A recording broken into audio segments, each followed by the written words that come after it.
14-hole station, now positioning himself. He doesn't want to overrun Montoya. He wants to be able to pick up the throttle, drive the car through 15 and also maintain that momentum through 16 so that he can get onto the rear of the car, and therefore as they come down into turn 1 at the end of the pit straight to ensure that he's got a chance to pass. He's closing, but again Montoya defends down the inside. Michael can do nothing this time again. But again, Montoya loses speed in the middle part, and here comes Michael. Michael gets back into Montoya, and Schumacher retakes the lead. A round of applause from the Ferrari mechanics.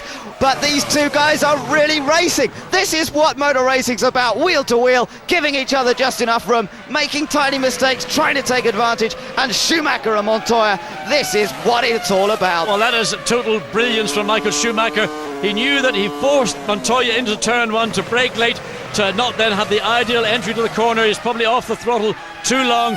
Michael cut back to the right and just drove around him with about another 5 or 6 miles an hour advantage. Now Raikkonen's going to give a lot of heat to Juan Pablo Montoya. Yeah, but look at Michael. He's really beginning to pull away. He's definitely got the speed advantage here. And now that he's managed to get past, he is flying as he begins to pull out. So Montoya on the brakes very late. Can't get the car slowed down, has to straighten it up. Michael sees that, reads it. He just pulls over to the right and just drives around the outside.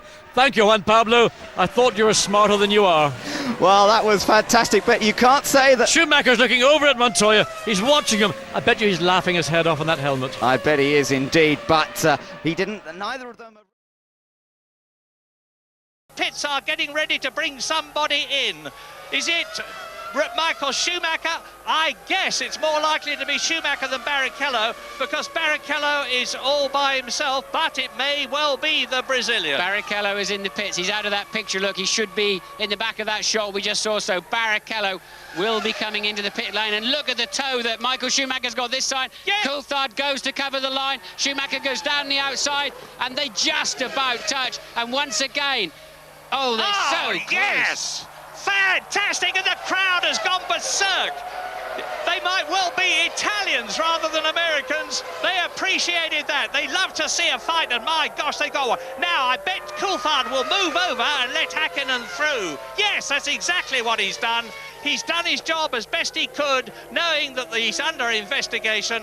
He's held Schumacher up as long as he has, that could. The German has fought past him brilliantly. Hakkinen has taken over the attack now, and I'm expecting Coulthard, if the stewards say thumbs down, to be in shortly. Yes, it was very, very brave by Michael Schumacher, and I have to say, Coulthard making life as difficult as he could, and then played it fair. It would have been awful if Coulthard had bumped Schumacher out of there. It would not be the correct thing to do. That's not the sort of thing David would do, but he sure is going to make it as hard as he can. And Schumacher putting an enormous amount of faith in David Coulthard there with his championship chances. Incredible. Look at this. Squeezes Coulthard across the curve. They must have touched. That was so close. Oh, now listen. The 16th lap, David Coulthard, of course, has already done so, and it's getting very close to push and shove for Michael Schumacher as the back of the McLaren steps out, just a whisker, going through the Rettifilio, round the Grand Curve, and they go round the Grand Curve at a terrific speed. Well, we now know. Oh, bang! big. What was Coulthard. That? Coulthard blowing up. David Coulthard out of the race. Now, if that's happened to him, it's academic now. What strategy? Schumacher's going for the lead in the Rosia, and he right up alongside, and he's going through. Fantastic! Hakkinen fights back. This is magnificent. The lead changes twice in about 400 yards, and Michael Schumacher leads the Italian Grand Prix. David Coulthard is out of it. His Mercedes engine has said, "I've had enough," but Hakkinen is not going to give up. Yes, and look at the oil on Hakkinen's camera. You assume he's got that on his... I think he lifted in all of that smoke of his teammates' blow-up more than Michael Schumacher did.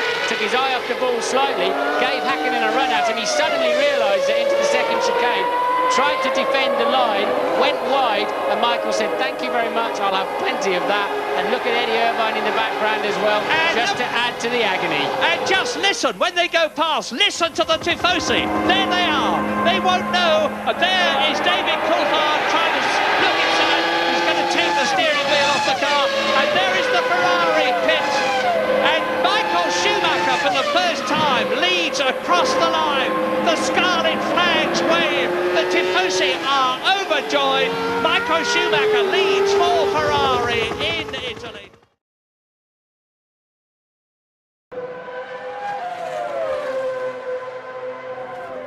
So this is the final Grand Prix of Michael Schumacher's career. He's going out fighting, he's racing with Raikkonen, who's trying to block him into turn one. Schumacher's having none of it. They're side by side. Don't collide, guys, please don't collide. Raikkonen gives him room. Schumacher is through.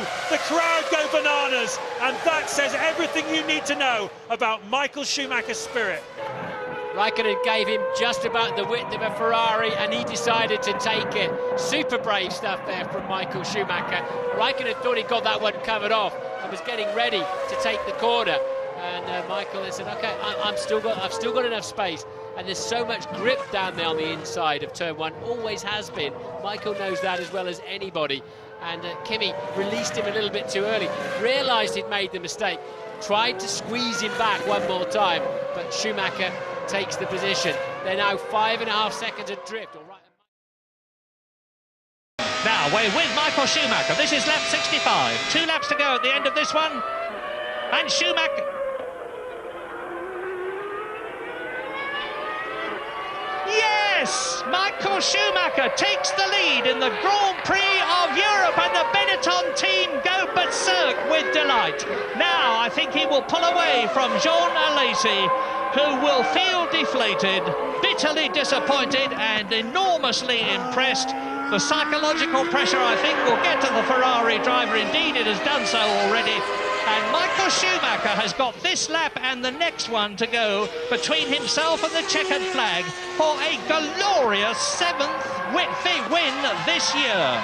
What a brilliant outbraking manoeuvre by Michael Schumacher around the outside of Jean Alesi.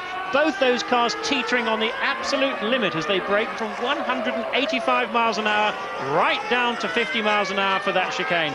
But great credit to both drivers. Let's have another look. Alesi doing everything he possibly can right up the inside. He's not going to give that place up, but it's good, fantastic in fact, clean racing. Those cars are within inches of each other.